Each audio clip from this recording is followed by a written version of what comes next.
నమస్తే అండి. ఈ రోజు మన మీడియాలో మనతో ఉన్నారు అభ్యుదయ రచయితల సంఘం తెలంగాణ రాష్ట్ర అధ్యక్షుడు డాక్టర్ వీరస్వామి గారు మనతో ఉన్నారు. వారితో కాసేపు ముచ్చరిద్దాం. జై భీమ్ సార్. ఎలా ఉన్నారు? బాగున్నాం మేడం. ఎలా సాగుతుంది అంటారు రోజంతా? రోజంతా రిటైర్డ్ ఉద్యోగస్తుండే కాబట్టి ఇంట్లో ఏదో చదువుకోవడం, వాట్సాప్ చూడడం, టీవీ చూడడం, మంచి మిత్రులతో మాట్లాడడం, దాంతో పుస్తకాలు చదువుకోవడం. మేడారం జాతర ప్రాశస్తి ఏమంటారు? మేడారం జాతర అనేది మన చాలా పెద్ద జాతర అండి. ఆసియాలోనే పెద్ద కట్ట. మనం భారతదేశంలో అంటే ఉత్తర భారతదేశంలో కుంభమేళా జరుగుతుంది. కుంభమేళాలో కొన్ని కోట్ల మంది వస్తారు. అట్లాగే మన తెలంగాణలో కూడా మేడారం జాతరలో ఒక జన సముద్రం లాగా 1 కోటికి పైన జనం అక్కడ చేరుతారు. కాబట్టి దీనికి ఇది మొదలు ఆదివాసీల పండుగ అనుకున్నారు, కానీ ఆదివాసీలు కాదు. ఆదివాసీలతో పాటుగా మిగతా సామాన్య జనం కూడా, అందులో కూడా చిన్న పెద్ద ఎంత వయసులో వాళ్ళు కూడా, ఇతర మతస్థులు కూడా, ఏంటంటే ఒక హిందువులే కాదు, ఒక ఆదివాసీలే కాదు, ఇతర మతస్థులు కూడా చేరుతున్నారు. కాబట్టి అది ఎందుకు ఆ నమ్మకం, ఆ ప్రకృతి దేవతల మీద ప్రజలకు ఉండేటువంటి నమ్మకం విధంగా ఉంటాయి అని భాషిస్తాం. సమ్మక్క పుట్టుక ఎలా జరిగిందంట? సమ్మక్క పుట్టుక అనేది రకరకాలు చెప్తారండి. మనకు ఇదమిద్దం అనేది ఒక ఒక ఇట్లా అనే గ్రంథస్థంగా ఏమి లేదు. అప్పుడు పూర్వీకులు వాళ్ళు ఆదివాసీలు కాబట్టి గ్రంథస్థంగా ఏం చేయలేదు వాళ్ళు. తర్వాత ఈ కథలు కూడా వచ్చేటువంటి ఇది ముఖత వచ్చే బాపతని చేస్తున్నారు. కొంతమంది చెప్పేది ఏంటంటే జైత్యాల దగ్గర పొలవాస అని ఒక ఊరు ఉంది. అక్కడ ఒక మేడరాజు అని ఒక రాజు ఉండేది, ఆదివాసిగా ఒక నాయకుడు. అక్కడ ఆయనకు అమ్మవారు దొరికింది అని ఒకటి. లేదు కాదు, మన బయ్యకపేటలో దొరికింది అని ఒకటి. మొత్తానికైతే మేడరాజుకు అమ్మవారు దొరికింది. ఎట్లా అంటే ఆయన అంటే ఆ ప్రదేశమా ఈ ప్రదేశమా ఇది విధంగా మనం చెప్పలేము, కానీ అవి 2 రకాలుగా కొంతమంది అట్లా ఉంటారు, కొంతమంది ఈ విధంగా అంటారు. ఇది ఇట్లా ఉంటే ఈ మేడరాజు అడవులకు వేటకని వెళ్తారు. వేటకని వెళ్తే అక్కడ పుట్ట ఉంటుంది.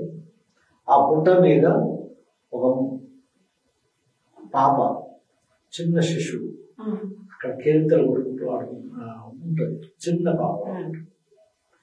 ఆ పాప చుట్టూ పురులు, సింహాలు కాపలా ఉంటాయి. కాపలా ఉండి ఆ అమ్మాయి ఎవరు చేయకుండా కాపాడుతుంటాయి. ఇది చూసే ఆశ్చర్యం పొంది ఈ అమ్మాయి లోపల ఏదో దైవత్వం ఉంది, ఏదో గొప్పతనం ఉంది, కాబట్టి అమ్మాయిని తీసుకోవాలి.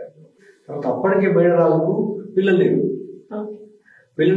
మాకు ఆ అమ్మాయి నాకు ఏమంటే ఒక సంతానం ఉంటే బాగుండు అని ఆ దంపతులు ఫీల్ అవుతుంటాం. అట్లాంటప్పుడు ఈ అమ్మాయి దొరికింది కాబట్టి దైవం ఇచ్చింది అనే భావన ఒకటి. రెండవది ఏంటంటే లేదు అట్లా కాదు, ఒక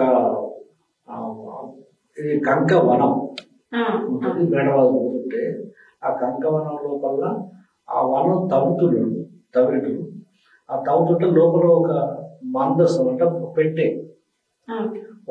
దొరికింది. ఆ పెట్టె లోపల పాప ఉంటుంది అనేది ఇంకొక కథ. సరే, ఏదేమైనా మొత్తానికి మేడరాజుకు పాప దొరికింది. ఇది అయితే ఈ పాపను అల్లారు తీసుకుని వెళ్ళి ఇంటికి తీసుకెళ్ళి నాకు ప్రసాదించింది అనే ఉద్దేశంతో ఆ అమ్మాయిని బాగా అల్లారు పెంచుకుంటాడు. పెంచుకుంటే ఆ అమ్మాయి వచ్చింది దగ్గర నుంచి ఆ ప్రాంతం అంతా కూడా పాడి పంటలతో మంచి పంటలు సమృద్ధిగా పండింది. ప్రకృతి అనుకూలించింది. అనుకూలించి వాళ్ళందరికీ మంచిగా ఉంటుంది. ఆ పాప చిన్న చిన్న పోయి పెద్ద పెరిగిన తర్వాత ఎవరికైనా ఏదైనా అనారోగ్యం ఎదుర్కొంటాయి. ఆ పాప చెట్టు ఏదో పసలు ఇచ్చేదట, పసలు తాగించడము లేకపోతే పోయడము అట్లాంటివి జరిగితే వెంటనే జబ్బు తప్పేది. ఇది దానివల్ల ఏమైందంటే అక్కడ ప్రాంతం అంతా కూడా వాళ్ళంతా కూడా ఏమనుకున్నారు, ఈ అమ్మాయిలో కూడా ఏదో ఉన్న శక్తి ఉన్నది, ఈ అమ్మాయి దేవతని, సాక్షాత్ దేవత అనే దాని మీద వాళ్ళందరూ కూడా ఆ అమ్మాయి బాగా తర్వాత ఇంకొకటి చేసి ఈ బయ్యకపేట వాళ్ళకి చెప్పే విషయం వీళ్ళు ఏం చెప్తారంటే, లేదు ఈ పాపం తీసుకుని ఈ పాప పెరిగిన తర్వాత నేను మీ ఇక్కడ ఉండా, నన్ను ఆ గుట్ట తీసుకుపోవాలి, నన్ను ఆ గుట్ట ఉంచండి. అట్లా ఒక్కదాన్ని ఎట్లుంటావు, చిన్న పాపం కదా, భయపడతావు, నాకేం భయం లేదు, నన్ను నేనే అన్నిటికీ పెద్ద కాబట్టి నాకేం భయం లేదు, నాకు ఉంచండి. కాబట్టి నాకు కాకపోతే నీళ్ళ కొరకు ఒక బావి ఇవ్వండి. అయితే నీళ్ళ ఆ దేవరి గట్ట ఉంటుంది, ఆ గట్ట మీద ఈ అమ్మాయి ఉంటాను. మరి ఆమెకు నీళ్ళు కావాలి కదా, నీళ్ళు కావాలంటే ఏం చేయాలి, అక్కడ బావి కావాలి, బావి తాగారట. అయితే ఇప్పుడు వాళ్ళు ఏం చెప్తారంటే, ఆ గట్టు ఉంది, అక్కడ బావి కూడా ఇప్పుడు ఉంది, అయితే ఆ బావి ఉండాలి. అయితే ఇది కాబట్టి అప్పటి సాక్షాత్తు అప్పటి కాబట్టి అని అని అనుకుంటారు. అంటే ఒక 700 సంవత్సరాల క్రితం జరిగినటువంటి ఘటన ఇది. పెద్ద అడవి, చిట్టడవి, ఆ నాగరికులు వాళ్ళు దుంపలు అవన్నీ కూడా అంకవనం తవ్వడం కారణం కూడా ఆ దుబ్బల కొత్త మీద అది దుబ్బలతో దొరికింది అని విధంగా అట్లా కథ చెప్పుకుంటూ వస్తారు. బయట ఈ జంత్యాల వాళ్ళేమో లేదు అడుగుతారు మా దగ్గర అమ్మాయి విరిగింది అని వీళ్ళు చెప్తున్నారు. మొత్తానికి అసలు మేడరాజు ఎవరు? మేడరాజు ఆదివాసీలకు ఒక నాయకుడు, ఒక రకంగా ఆ ప్రాంతానికి ఆ గూడానికి రాజు. ఆయన చెప్పినట్టు కొన్ని వందల మంది ఉంటారు కదా, వాళ్ళంతా కూడా వాళ్ళ కట్టుబాట్లు, వాళ్ళ భాష, వాళ్ళ వ్యవహారాలు, వాళ్ళ వివాహాలు, వ్యవస్థ అంతా వేరే ఉంటాయి. అదంతా ఆదివాసీగా నాయకుడు. సమ్మక్క సారక్క అసలు ఏమవుతారు వాళ్ళు? సమ్మక్క సారక్క అంటే చాలా మంది ఏమంటారంటే అక్కయ్యలు అనుకుంటాం, కాదు, వాళ్ళ తల్లి బిడ్డ. సమ్మక్క వివాహ ఘట్టం ఎలా జరిగింది? అయితే అమ్మాయి యుక్త వేసుకొచ్చింది. యుక్త వేసుకొచ్చిన తర్వాత మైడరాజుకు మైడలుడు పగడిదరాజు. ఈ పగడిదరాజు మేడారం ప్రాంతానికి రాజు. అయితే ఇదే రాజే కదా, ఒక ప్రాంతానికి రాజే కదా. అయితే ఈ రాజు బిడ్డను ఆ రాజుకి ఎత్తవాలి. అయితే భర్త పేదలుడు కాబట్టి ఆ రాజు అమ్మాయి ఇచ్చి పగడిద్దరాజు ఎవరు? పగడిద్దరాజు అదే ఒక మేడారానికి ప్రాంతానికి రాజు. మేడారం అనే ఊరికి పగడిద్దరాజు, ఊరి కాదు ఆ ప్రాంతానికి, మేడారం ప్రాంతాన్ని మొత్తానికి పగడిద్దరాజు ఒక నాయకుడు, రాజు ఒక నాయకుడు. అంటే ఇప్పటిలాగా పట్టణవాసం కాదు, గ్రామాలు కాదు, అడవి ఆ ప్రాంతానికి. కాకతీయులకు కోయరాజులకు యుద్ధం ఎలా జరిగింది? యుద్ధం ఎలా జరిగిందంటే ఇదంతా అప్పుడు సామ్రాజ్యం, కాకతీయ సామ్రాజ్యం ఇదంతా. కాకతీయ రాజు చాలా బలవంతమైనటువంటి రాజు. ఈ రాజులు ఈ ప్రాంతం అంతా కూడా నదిలో ఉండేది. ఈ మీరు చెప్పుకున్నట్టుగా ఇప్పుడు ఈ మేడరాజు అయినా లేకపోతే పగడిరాజు వీళ్ళంతా కూడా ఇది సామంతులు, కాకతీయులకు సామంతులు. కాకతీయులకు సామంతులు కాబట్టి వీళ్ళు ఏం చేసి కప్పం కట్టి ప్రతి సంవత్సరానికి ఇంత కప్ప కట్టాలి. ఓకే. కప్ప వాళ్ళు తెలుసు కదా, పన్ను. కొంచెం పన్ను. అయితే ఆ రాజ్యాన్ని ఏలుకున్నందుకు ఆ రాజ్యంలో ఏం సంపాదించుకుంటాం మొదలు అయితే పన్ను కట్టాలి, మా రాజ్యాన్ని మా సామ్రాజ్యవాదాన్ని అంగీకరించాలి. ఇది కండిషన్. ఆ కండిషన్ ఉంటే ఈ కొద్ది రోజులకు ఈ పైన ఈ మేడారం ప్రాంతంలో చాలా కరువు వచ్చింది. వాళ్ళ కనీసం తినడానికి తిండి లేని పరిస్థితి, తాగడానికి నీళ్ళు లేవు, కాచుదామంటే కన్నీళ్లు లేవు. అటువంటి పరిస్థితి అంటే అంత పరిస్థితి, చాలా దీన పరిస్థితి, రోజంతా నెలవ పరిస్థితి. ఈ పరిస్థితిలో కూడా మీరు బతకడమే కష్టం. మళ్ళీ వీళ్ళు పన్ను కట్టలేదు. ఈ పన్ను కట్టలేదు కాబట్టి చాలా ఇబ్బందిగా వాళ్ళు ఉండేది. రాజుకు ఏంది ఇంతవరకు అక్కడి నుంచి పన్ను రాలేదు అని చెప్పేది మంత్రులు. చెప్పి నన్ను అంటే ధిక్కరిస్తారు. పైగా వీళ్ళు ఆదివాసీలు కాబట్టి వీళ్ళు తిరుగుబాటు తత్వం ఉంటది కాబట్టి వీళ్ళు సామ్రాజ్యవాదానికి వ్యతిరేకంగా వీళ్ళు ఏమన్నా తయారు చేస్తున్నాడేమో అట్లా అనుమానం వచ్చింది. అనుమానం వచ్చి ఆ రాజ్యాన్ని మనం వాళ్ళని జయించాలి. ఆ రాజ్యాన్ని జయించాలి, డబ్బు తీసుకోవాలి, వాళ్ళు ఏం చేసుకోవాలని చెప్పుకోవాలి. కాకతీయులు అంటే చాలా పెద్ద సైన్యం కదా, వాళ్ళ ఏనుగులు ఉంటాయి, గుర్రాలు ఉంటాయి, కాల్బలం ఉంటుంది, ఇదంతా ఉంటుంది కదా, ఆయుధాలు ఉంటాయి. చాలా సుశిక్షితమైనటువంటి సైనికులు ఉంటారు, మామూలు సైనికులు కాదు. వీళ్ళు ఆదివాసులు, వీళ్ళ దగ్గర బాగా ఉంటాయి అంతే. ఇంకేమైనా ఆ మొక్క మీద గొడ్డాలు అవి ఏదో ఉంటాయి, వాటితో వీళ్ళు తిరుగుతాం. కాకతీయులు చాలా సామ్రాజ్యవంతులు కాబట్టి, చాలా గొప్పవాళ్ళు కాబట్టి వేల సైన్యం. ఆ వేల సైన్యం ఈ వందల సైన్యం దాని మీద పడ్డాయి. పడ్డ తర్వాత ఆత్మాభిమానం కలిగినటువంటి వాళ్ళు ఆదివాసీలు. మమ్మల్ని మేము ఏదో బతుకుతున్నాము, ఏదో అడవిలో ఉన్నటువంటి కాయో గట్టలు ఏదో చేసుకుంటూ బతుకుతున్నాం, మమ్మల్ని తప్పడానికి మీరు వచ్చారు అని వీళ్ళు ఏం చేస్తారు, మేము యుద్ధం అని తెలుగు మమ్మల్ని రక్షించాలని. మీరు సామ్రాజ్యం కాబట్టి, మీరు రాజులు కాబట్టి రక్షించేది బదులుగా మా మీద యుద్ధానికి వస్తారు, మమ్మల్ని చంపుతారా అని మనం తిరుగుబాటు చేస్తాం.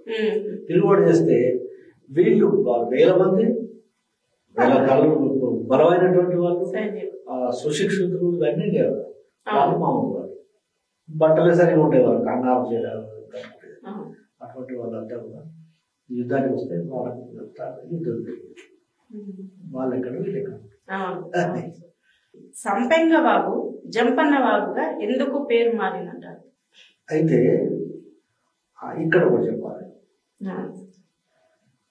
మనం ఇప్పుడు ఏం చెప్పాను నేను, బయ్యక్కపేట లోపల అమ్మాయి పుట్టింది, ఇక్కడ ఆడుతుంది చేసి పెళ్లి చేసి చెప్పారు కదా. ఒక రెండు అంటే వాళ్ళు చెప్పేది అక్కడ బయ్యక్కపేట వాసుల అంతరంగం ఏంటంటే, అమ్మాయి మా దగ్గరే పుట్టింది, ఇగో ఇంట్లో పుట్టింది. ఇప్పటిక్కడ గుడి ఉంది. గుడి అంటే మామూలు ఒక పాక అంతే, గద్దెలు ఉన్నాయి. ఆ గద్దెలో పెద్ద పాము ఉంటుంది రక్షణ. అమ్మవారికి ఏంటంటే ఇప్పటికి ఏంటంటే అక్కడ గద్దెలకు పాకల కూడా పసుపు కుంకుమలు బాగా పెట్టి చూస్తారు, ఆరాధన చేస్తారు. అమ్మవారికి పసుపు కుంకుమ ఇష్టం కాబట్టి అక్కడ. అయితే మా దగ్గరే జరిగింది అని అంటే 2 సంవత్సరాలు అక్కడ ఈ ఉత్సవం జరిగింది, ఈ యుద్ధం జరిగింది అంతా. ఒక 2-3 సంవత్సరాలు వాళ్ళ దగ్గర అక్కడే బయ్యక్కపేట లోపలనే ఉత్సవం జరిగింది, వేడ ఉత్సవం. తర్వాత ఈ గోయవారు, ఈ ఆదివాసీలు ఉంటారు కదా, వీళ్ళు ఏం చేసినట్టే నాయకులు ఈ ప్రాంతం లోపల సరిగ్గా వసతులు లేవు, స్థలం తక్కువ ఉంది, జనం వస్తున్నారు, నీళ్ళు అవును. ఆ ఊళ్ళో నీళ్ళు లేవు కాబట్టి దీన్ని మార్చుదాం అని మేడారం మార్చడం అని వాళ్ళు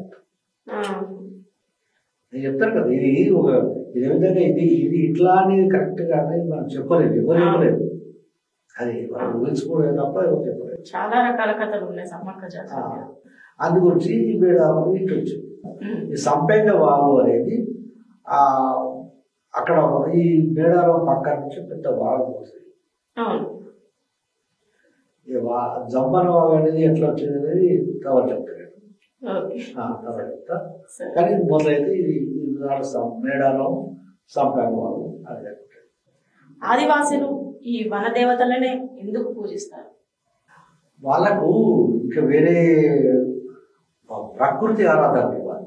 శ్రీశ్రీ అన్నట్టు ఊరు మెరిస్తే ప్రకృతి ఏ విధంగా చెల్లిస్తుందో ఆ విధంగా పూజ చేస్తాడు ప్రకృతి ఆరాధన. ఈ వాళ్ళకి అంతకన్నా వేరే ఏం తెలియదు. ఎవరంటే వాస్తవంగా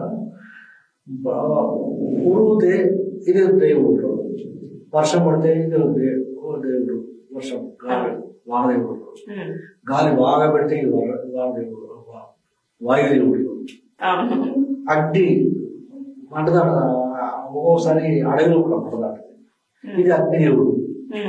ఈ విధంగా రకరకాలుగా వాళ్ళు ప్రకృతి ఆరాధన కదా. కాబట్టి మేడారంలో ఈ అమ్మవారు ఇవి అసలు అమ్మవారు ఇవి అనేదాన్ని. జాతర ప్రతి 2 సంవత్సరాలకి ఒకసారి మాత్రమే ఎందుకు జరుగుతుంది? అయితే ఈ ఆదివాసీల అమ్మవారు, ఆదివాసీల ఆరాధ్య దైవం, అంతే కదా. అయితే ఆదివాసులు ఎక్కడెక్కడ ఇప్పటికి కూడా ఒక్క చోట నుంచి కాదు, ఒక్క మన తెలంగాణ నుంచే కాదు, ఆంధ్రప్రదేశ్, మహారాష్ట్ర, ఒరిస్సా, మధ్యప్రదేశ్, తర్వాత కర్ణాటక, ఈ ప్రాంతాల నుంచి వస్తారు. కొంతమంది విదేశీయులు కూడా వస్తున్నారు. అంటే అంటే ఆ పాకాలంలో ఎందుకు సంప్రదాయం పడదంటే వీళ్ళంతా ఈ కుల పెద్దలు ఈ తేదీలలో మనం జాతర జరపాలి అని నిర్ణయిస్తాం. మాఘ శుద్ధ పౌర్ణమి నుంచి ఇది ప్రారంభమవుతుంది. ప్రారంభమైతే ఈ మాఘశుద్ధ పౌర్ణమి అనేది వీళ్ళకి తెలియాలి కదా, ఒరిస్సా వాళ్ళు తెలియాలి, ఛత్తీస్గఢ్ వాళ్ళు, జార్ఖండ్ వాళ్ళు తెలియాలి. అయితే ఈ కొంతమంది ఎటు పోయేది అనమాట. అప్పుడు వాళ్ళ రవాణా సౌకర్యం లేవు కదా, వాళ్ళు నడుచుకుంటానో లేకపోతే వాళ్ళ మీదనో లేకపోతే గుర్రాల మీదనో ఎట్లా పోయేది. పొయ్యి వచ్చే వరకు సంవత్సరం దాటేది, సంవత్సరం దాటేది ఎక్కువయ్యేది. అయితే వాళ్ళు ఏం చేసేది ఈ ఒక సంవత్సరం సరిపోదు వాళ్ళకు. పొయ్యి వచ్చి వీళ్ళకు ఇక్కడ సమాచారం ఈ డేట్లు బట్టి చెప్పాలంటే 2 సంవత్సరాలకు ఒకసారి బాగుంటుంది. యుద్ధాన్ని గురించి వివరించండి సార్. అంటే సైన్యం ఏది మనం ఏది వచ్చింది, కాకతీయుల సైన్యం వచ్చింది. కాకతీయ సైన్యం వచ్చిన తర్వాత వీళ్ళు పోరాటం చేస్తారు. సమ్మక్కకు పైడితరాలకు 3 సంతానం 3: సారమ్మ, నాగులమ్మ, జంపన్న. అందరూ యోధులే, ఎవరికి వారు యోధులే, అందరికీ యుద్ధ విద్య వస్తుంది. అందరూ యోధులే. మేడరాజు, పైడితరాజు, గోవిందరాజు, వీళ్ళంతా యోధులే. వీళ్ళంతా ఒక్కచోట కాకుండా ఎక్కడ యుద్ధం చేస్తున్నారు. విస్తృతమైనటువంటి సైన్యం కాదు అది. ఆ సైన్యానికి ఒక చోట ఆయన ఇక్కడ నాయకత్వం వహించి ఆ కొంతమంది వాళ్ళు చేతులు చేస్తున్నారు. చేస్తుంటే ఆ యుద్ధంలో కూడా సాగడం జరిగేది. నాగులమ్మ చనిపోయాడు, పైడితరాజు చనిపోయాడు. వీళ్ళంతా చనిపోయిన వార్త తెలుస్తుంది జంపన. తెలిసి చేసినట్టే ఎట్లా నాకు చంపుతాయి. ఆయన కూడా గాయపడ్డాడు, ప్రాణం దెబ్బలు తాకే గాయపడ్డాడు. నేను కూడా పడిపోతాను. అయితే వీళ్ళ చేతులు కావాలని అదేం చేసిందంటే తాను ఈ సంపేద వాళ్ళు దొబ్బుతుంది, ఆత్మహత్య చేసుకుంటారు. ఆత్మహత్య చేసుకుంటే అది జంపాన వాగైపోయింది. అయితే ఇంకోటి ఏమంటారంటే వాళ్ళు ఈ జంపన వాగులో ఉన్నట్టు ప్రవహించేటువంటి నీళ్లు ఎరుపుగా వస్తాయి. ఎరుపుగా వస్తాయి అంటే జంపన రక్తం అందరూ కలిసిందంట ఇప్పటికి కలిసి నమ్మకం. కాబట్టి ఆ జంపాన వాగులో కూడా ఇప్పుడు స్నానం చేస్తే ఎవరికి ఉన్నటువంటి రోగాలు పోతాయి, చర్మ వ్యాధులు పోతాయి, మనకు ఆరోగ్యం బాగుంటుంది అనేది ఒక నమ్మకం. ఆ నమ్మకం ఇప్పుడు ఈ ఆదివాసుల వారు కాదు, పట్టణవాసుల కూడా ఏర్పడింది. అట్లా కొన్ని లక్షల మంది కాదు, కొన్ని కోట్ల మంది. బంగారం అంటే బెల్లం. బంగారం అంటే బెల్లం. దానినే అమ్మవారు ఎక్కువ ఇష్టపడుతుంది. మంచి ప్రశ్న. అవును, బంగారం అంటే బెల్లమే. అయితే పైడితరాజు అంటే ఆయనకు ఇష్టం, భర్త. పైడితరాజు చాలా మంచి అందగాడు. ఆయన శరీరం అంతా బంగారు వర్ణం ఉండేది. ఆ బంగారు వర్ణం ఉండేటువంటి వస్తువు ఏంటిది? బెల్లం. కాబట్టి బెల్లం కావాలి. పైగా ఈ ఆదివాసీలు కదా, అప్పుడు ఈ లడ్డు ఇడ్లు ఇవన్నీ ఇక్కడ ఈ బెల్లనే అమ్మవారికి తీసుకోవాలి. ఆ తెల్ల ఆ బంగారం అటువంటి దాన్నే బంగారం ఉంటుంది కాబట్టి బెల్లాన్ని అసలు జాతర ఎన్ని రోజులు జరుపుకుంటారు? 4 రోజులు జరుపుతారు. ఈ సంవత్సరం ఫిబ్రవరి 21, 22, 23 వెళ్ళాలి. 4 రోజులు. ప్రతి సంవత్సరం అట్లాగే. మొదటి రోజు సమ్మకం తీసుకొస్తారు. మొదటి ఘట్టం సారకం సమ్మకం. కన్నెపల్లి నుంచి అమ్మాయిని తీసుకొస్తారు. కన్నెపల్లి ఊరి నుంచి మొదటి ఘట్టం సందర్భంగా సారక్కని తీసుకొని వస్తారు. అదే రోజు పైడితరాజు. అదే రోజు. అయితే ఇంకేమంటారు అంటే పైడితరాజు మహబూబ్నగర్ ప్రాంతం వాడు అక్కడి నుంచి కూడా ఆయన వస్తారు. అంటే 2 రోజుల ముందే బయలుదేరుతారు. అదే రోజుకే జనరల్ గా బుధవారం అవుతుంది. ఆ రోజు సారక్క అటు పైడితరాజు. 2వ రోజు సమ్మకు వస్తారు. అవి చిలకలు వస్తారు. బరిని రూపంలో వస్తారు. 3వ రోజు ఈ అమ్మ అంటే ఇద్దరినే పరిస్థితి. తల్లి బిడ్డ ఇద్దరు గద్దెల మీద అవసరం. భక్తుల కోరికలన్నీ కూడా భక్తులు వింటారు, వాళ్ళు చేస్తారు. కాబట్టి 3వ రోజు ఘట్టం. 4వ రోజు ఈ వరి ప్రదేశానికి వాళ్ళు తిరుగుతారు. ఈ 4 రోజులు తంతు. ఇది ఈ కుంకుమ భరణి ప్రాముఖ్యత ఏమిటంట? కుంకుమ భరణి ఎందుకు అంటే యుద్ధం జరుగుతుంది, అందరూ చనిపోయారు, వీరావేశంతో సమ్మకరేసాడు. అది భయంకరంగా యుద్ధం చేసింది. అందరి శత్రువులు కాకతీయులందరినీ కూడా కాకతీయ సైన్యాలంతా కూడా చల్లాచరించిపోయారు. ఆమె దాటికి వీళ్ళేమో తట్టుకోవట్లేదు, అంత విరుద్ధంగా పోరాడుతుంది. అంటే ఏమిటి, ప్రాణం తెగించింది. అర్థం అయిపోయిండు, పిల్లలు మీరు ఇదే కాదు, ఉంటేది పోలేదు అన్నట్టు. పైగా వీళ్ళకి ఏంటి శక్తి స్వరూపుడు అనుకుంటారు కదా. ఆ యుద్ధానికి వీళ్ళ సైనికులంతా కూడా తట్టుకోలేకపోయారు. మరి ఏం చేయాలి? 3 ఎదురుగా వెనుక నుంచి బల్లెంతో వీపులో వస్తారు. ఇక వీపులో వచ్చిన తర్వాత ఏంటంటే ఈ యుద్ధం చేయలేదు. చేయక అవేం చేస్తే పారిపోతుంది. పారిపోయి మధ్యనే ఆమె అదృశ్యమైంది. ఈ అదృశ్యమై గుట్టపై పోతుంటుంది. ఆ దిక్కు సైడ్ వెళ్తున్నది కనిపించింది కానీ మధ్యలోనే మాయమైపోయింది. అయితే ఈ అనుచరులు ఉంటారు కదా, ఆ యుద్ధం అయిపోయిన తర్వాత అయ్యో మా తల్లి పోయింది, మా అమ్మవారు ఇటే పోయింది అనేది దాని మీద వాళ్ళు వెనుకబడిపోతుంది. ఎక్కడ ఉంటుంది ఆ గుట్టలు తిరుగుతుంది. నాకు ఎక్కడ కనబడలేదు. ఒక నమిలినార చెట్టు ఉంటుంది అక్కడ. ఆ నమిలినార చెట్టు కింద ఒక కొబ్బరి ఉంటుంది.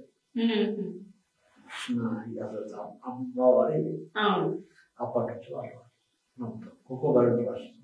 మనకు మేడారం జాతర అంటేనే మేడారం ఊరు, కానీ వివిధ ప్రదేశాలలో కూడా ప్రజలు జాతర జరుపుకుంటున్నారు. ఎందుకు చాలా మంది నమ్మకం ఏర్పడేది బాగా. అయితే ఇప్పుడు అంతా ఎన్ని బిజినెస్ ఉంటాయి. జాతర అంటే ఒక వ్యాపారం. ఈ గ్రామాలలో ఉన్నటువంటి కొన్ని గ్రామాల వాళ్ళు వాళ్ళంతా కూడా మా దగ్గర కూడా జరుగుతాయి, మాకు ఆదాయం గ్రామ పంచాయతీ ఆదాయం వస్తుంది, జనంతో మా దగ్గర వస్తుంది అని వీళ్ళు ఏం చేస్తారంటే అక్కడికి వెళ్ళి ఆ ఆదివాసుల దగ్గరికి వెళ్ళి ఏదో ఒక చెట్టు వాళ్ళు తీసుకొచ్చి ఇక అమ్మవారి చెట్టు పంపించి ఇది ప్రదర్శిస్తున్నాం, ఇది ఇక్కడ దేవత ఇక్కడికి వచ్చి అని అట్లా చాలా ప్రదేశాలు వందల గ్రామాలలో వివిధ ప్రదేశాలలో జాతర జరుగుతుంది. అది ఎక్కడ జరిగినా కూడా మేడారం ప్రాముఖ్యత మేడారం. అయితే మన ఈ మేడారం జాతరకు ఎన్ని ఏళ్ళ ప్రాముఖ్యత ఉందంటారు? అదే చెప్పారు కదా, కాకతీయ రెండవ ప్రతాపరుద్రుడి కాలంలో కూడా యుద్ధం జరిగింది. అంటే ఆయన ఇప్పుడు 12వ శతాబ్దం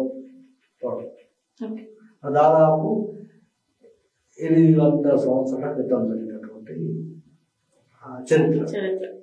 మనకి జాతర సమయాలలో శివశక్తి పూనకాలు అనేవి ఎక్కువ కనపడతాయి. ఎందుకంటారు? అయితే అక్కడికి పోయిన తర్వాత మన ఆ గాలి ప్రదేశము లేకపోతే అక్కడ వాతావరణము అనేది ఏమిటో జనాలు చూసే వరకు వీళ్ళకు మైమరిచిపోతారు. ఏదో మొత్తానికి యువతులు వాళ్ళది ఏంటంటే శివశక్తి కూడుకున్నది. వాళ్ళు మైమరిచిపోయి ఆ దేవుడి వాళ్ళని ఆవాహన ఈ కోయ పూజారుల పూజలతోటే ఎందుకు ఈ సాంప్రదాయం మేడారం? వాళ్ళ దేవత అని చెప్తారు కదా, వాళ్ళ దేవత కాబట్టి వాళ్ళు చెప్తారు. అయితే ఎన్టీ రామారావు ప్రభుత్వం ఉన్నప్పుడు ఆయన ఒక ప్రపోజ్ చేసినట్టు, అది కదబ్బా మీరు ఆదివాసీ కదా, ఇంత పెద్ద జాతర కదా, మీ కొంత బ్రాహ్మణ సంప్రదాయ వాళ్ళని నేను పంపిస్తా, వాళ్ళు వాడుకోండి, మంత్రాలు కాదు అది చదువుతారు, అది లక్ష్మీదేవి అనుకుని పూజిస్తాము అంటే వీళ్ళు ఒప్పుకోలేదు. లేదండి మాకు సంబంధించిన దేవుడు. అయితే మా వంశపారంపర్యంగా మేము ఏం చేస్తామో అది వాళ్ళకి తెలియదు. వాళ్ళు వేదమంత్రాలు చదువుతారు, ఇక్కడ వేదమంత్రాలు కాదు, ఏం చదువుతారని తెలియదు. అక్కడ ఏం పూజలు గుట్ట మీద కూడా ఇష్టప్పుడు ఏ విధంగా చేస్తారో తెలియదు. అయితే కాబట్టి మాకు ఇట్లా ఉండాలి, మా ఈ దేవతలకు గుడి కట్టే లేదు. ఆమె నిరాకారుడి, అంత ప్రకృతి అంతా ఆమె ఉండదు కాబట్టి ఆమెకు ఒక ఆకారం అనేది ఈ విధంగా ఉంటుంది మనం చెప్పలేము. ప్రకృతి మాత అనేదాన్ని వాళ్ళు భావించి చేస్తారు. అయితే అప్పటి జాతర ప్రయాణానికి ఇప్పటి జాతర ప్రయాణాలకు తేడా ఏంటి? ప్రయాణాలు అనడం కన్నా అప్పటి జాతరకు ఇప్పటి జాతర, అప్పుడు జరిగే జాతరకు ఇప్పుడు జరిగే జాతరకు తేడా. అయితే మేడారం అనే ప్రాంతం అప్పుడు చాలా చిట్టడి, మనుషులు చొరరాని ప్రదేశం, మనుషులు చొరరాని ప్రదేశం. అప్పుడు ఏంటంటే నడక కూడా కష్టమే, కాబట్టి ఎట్ల వాళ్ళ మీద ఊరు నుంచి పోయేది. మా చిన్నతనంలో మా ఊరు నుంచి కూడా ఎట్ల వాళ్ళు పోయేది. ఆ ఊరు నుంచి ఎట్ల వాళ్ళు పోతున్నాయి అంటే వారం రోజుల ముందు ప్రయాణం అయ్యేది. ఓకే. ఆ బండ్లు కట్టు ఏదైనా సుప్పగట్టలు గడ్డి అవన్నీ వీళ్ళకు తిండి వంట సామాన్ బౌళ్ళు ఇవన్నీ వేసుకొని పోయేది. అయితే ఆ ఊరు నుంచి ఒక 10 బండ్లు పోయినాయి అనుకోండి, ఆ 10 బండ్లు మన సంగం పోయేది. ఆ ముందు ఏంటంటే ఆ పోతుంటే అందరు చప్పట్లు ఆ శివసత్తులు ఎదురడం ఇవన్నీ కూడా ఆయన విడాలు జరుగుతుంది అనేది ఒక ఐడెంటిటీ అనమాట. అట్లా పోయేది. అట్లా వాళ్ళు ఆ విధంగా పోయేది. రోడ్డు లేవు, దారి లేదు. అట్లా మంచి మధ్య మధ్యలో తిరుగుకుంటా వాళ్ళు మధులు కోరుకుంటా తర్వాత మాంసం తిరుగుకుంటా కోళ్ళు చూసుకుంటా ఏటలు చూసుకుంటా అదొక రకంగా వాళ్ళకు ఒక ఎంజాయ్మెంట్ అట్లా ఉంటుంది అనమాట. అట్లా పోయి అప్పుడు జనం ఇంతమంది లేరంటే ఇప్పుడు రవాణా సౌకర్యం బాగా అయిపోయింది, అడవి తక్కువ అయిపోయింది, నాగరికత పెరిగింది. అక్కడ ఇండ్లు పెరిగినాయి. అప్పుడు పాకలు ఉండేది, ఇప్పుడు భవనాలు అయిపోయింది, మారిపోయింది. మంచి సిమెంట్ రోడ్లు అయిపోయాయి, రవాణా సౌకర్యం బాగా అయిపోయింది. ఎక్కడెక్కడి నుంచో వస్తుంది జనం. అన్ని రకాలుగా వాహనాలు అన్నీ వదిలేయి, బస్సులే కాదు, కార్లు ఇంకా ఇట్లాంటివి. అంతేకాదు హెలికాప్టర్ పోతుంది. హెలికాప్టర్ పోయే పరిస్థితి వచ్చింది అంటే చాలా తేడా వచ్చింది. ఎంతమంది అనుకున్నా మనం కోటిన్నర అనుకున్నాం. ఇంతమంది జనం ఉన్నప్పుడు కనీసం ఏమాత్రం మనకు అయ్యా జనం బాగుంటే ఎట్లా ఉంటుందండి, అంత అపరిశుభ్రత అయిపోతుంది. కానీ మన అనిపించదు. అక్కడ అందరు గదిలే ఉంటుంది, ఏం కాదు అందరూ అట్లా ఉంటారు. కనీసం ఒక దోమ కానీ ఈగ కానీ పాము కానీ తేలు కానీ కుట్టే సంఘటనలు ఇంతవరకు జరగలేదు. ఇది ఒక ప్రాసెస్. అంటే అప్పటికి ఇప్పుడు తేడా ఏంటంటే అప్పుడేమో మనుషులు చూడని ప్రదేశం, ఇప్పుడు ఎంతమంది వచ్చినా కూడా ఒక జలసముద్రం, ఒక రకమైన జలసముద్రం ఆయన కూడా తేడా. మేడారం జాతర ఎక్కడ జరుగుతుంది?